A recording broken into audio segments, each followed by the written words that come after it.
I'm the executive producer, one of 3, along with David Kelley and Bill D'Elia, and I'm head of the writing staff. This staff is new this year. We're in our 2nd season.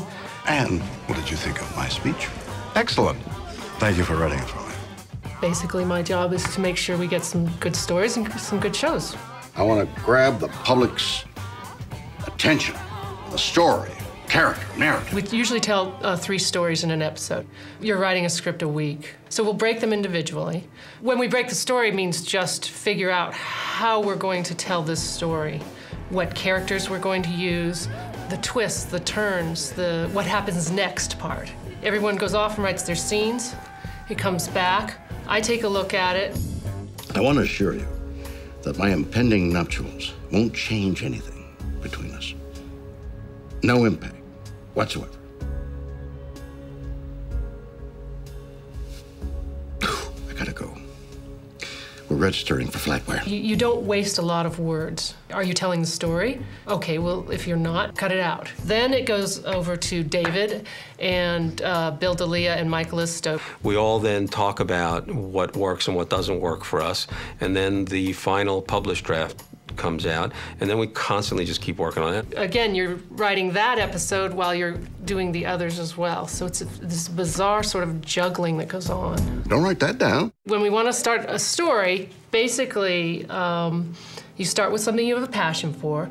And in this case, I wanted to talk about cancer, and I want to put a face on cancer that hasn't been done before.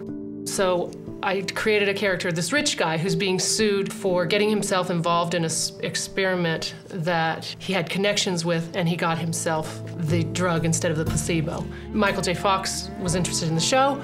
All of a sudden, you've got this really lovely, delightful person playing sort of a not-so-nice guy. You ready? Denise Bauer, attorney, Daniel Post. Guy dying of cancer? Is that the way you describe me? Rich guy dying of cancer.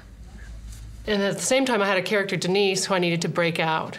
And so what I did was I had her have to represent this guy. I have a client who tried to buy his way into a cancer study. Could you tell me what possessed you to do that? I got cancer. There's always some sort of provocative idea in there. But when the minute an audience smells that you are preaching to them, they're mad. And so if you're going to do that kind of an issue, you better find an angle on it that you know, that is going to be entertaining. Are you really my lawyer? Or did the Make-A-Wish Foundation just finally come through? And then he asked her out on a date. Well, now suddenly Denise is dating a rich guy who's dying. So she's, in essence, she's dating a dead guy. So that's something I hadn't seen before. That's one of the places we start. The other place we start is with character. Who's got fun characters? Who's got quirks? Just making sure you're real. And David created these outrageous characters who will just about say anything. I have an erection. Let the trial begin. I'm ready. I never sit down and create a huge backstory for the characters because often you can get trapped into it and it's not a direction that's either working and now you're stuck with it. You're always looking for the twist, always looking for the surprise, always looking for something you hadn't seen before. Step away from the ventilator, move away. I have a court order. Barry. Oh, he's alive. We aren't any one thing. We're 3 parts. We're a comedy, we're very emotional, and we're very dramatic. Who is this? Your granddaughter.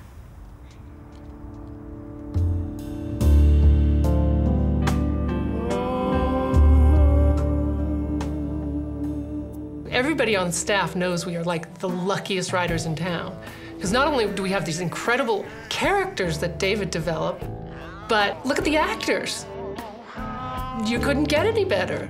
You know, Ralph Waldo Emerson said he reckoned a friend to be the masterpiece of nature. I'm not sure I truly understood that before I met you, Denny. I'm not having sex with you. Just the same.